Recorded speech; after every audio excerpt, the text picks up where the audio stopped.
I can really respect Jurassic World Rebirth for being a standalone Jurassic movie, but it doesn't really stand out.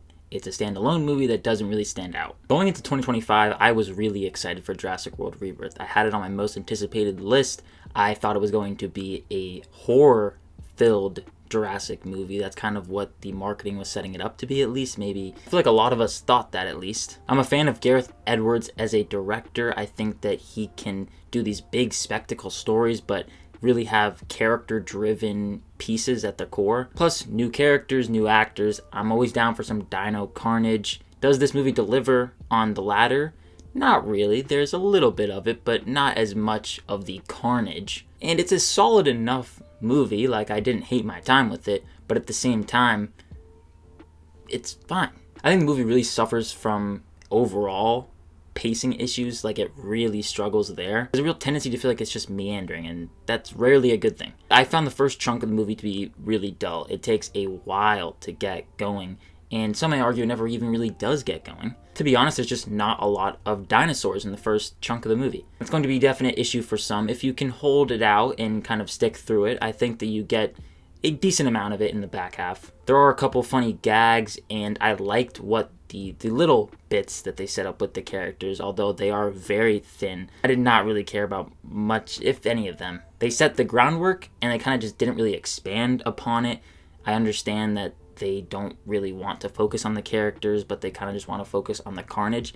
But they didn't really focus on the carnage, actually. They did focus on just boring moments that didn't even really flesh out the characters. I think one of the shining points of the movie, and unfortunately it's only in one scene, but I think that scene does stand out, is it captures the wonder of just getting to see a dinosaur in our world. That's something that hopefully, fingers crossed, we will never have to experience, because God knows we've seen what can happen. But Jonathan Bailey's character, who really just has a fascination with dinosaurs and studying them, when he gets to pet a dinosaur for the first time and the tears just start to swell for him, you feel that wonder. Even though it's reusing old pieces of music from the original movie, and even though that scene is just kind of plopped in the middle of an overall very middle of the road movie, I think that that scene is still probably my favorite part about it. I think that it really is honestly a little bit powerful. While the movie does have a tendency to meander, there are very thrilling sequences. I think that it does manage to keep you on the edge of your seat in those sequences. They are entertaining. This is a well-directed movie. Edwards knows how to capture the action sequences too. It visually looks nice. If I'm not mistaken, I believe this movie was shot on film, and that can go a long way, even just with the color grading. One of the things that does really hold the movie back, though, is there's a subplot involving a family. They kind of just get put up into the movie, and for whatever reason, they are there to stay. I thought that they were just going to be forgotten about and kind of just glossed over, and I would have been fine with that, but they actually have a pretty substantial part, and it's one of the bigger parts of the movie. It's not a subplot that kind of just goes nowhere, and I just unfortunately just didn't care. I did not care about that. I thought that anytime they flashed to them, they would cut to them and what they were doing. I was like, I don't care. Well, there were some funny gags in the movie. I think that honestly much of the stuff there was not that funny to me, because the characters are all just so thin. Like, them being a family and trying to like stay together can only go so far. Like, you gotta make me care more. One of the things I do respect this movie for, though, is that it's a standalone movie. It has Easter eggs. There's actually one that I thought was pretty cool, going back to the original movie. But Rebirth is a movie that doesn't really care about setting up more, and that felt refreshing to me. I really respected that. Does it leave the door open for more? Yes,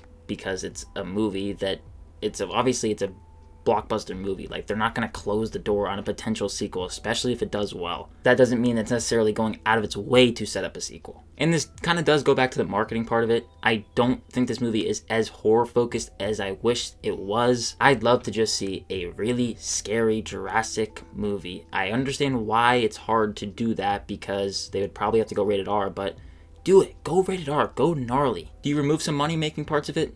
Probably, because it's going to be hard to sell to families. But, I mean, come on.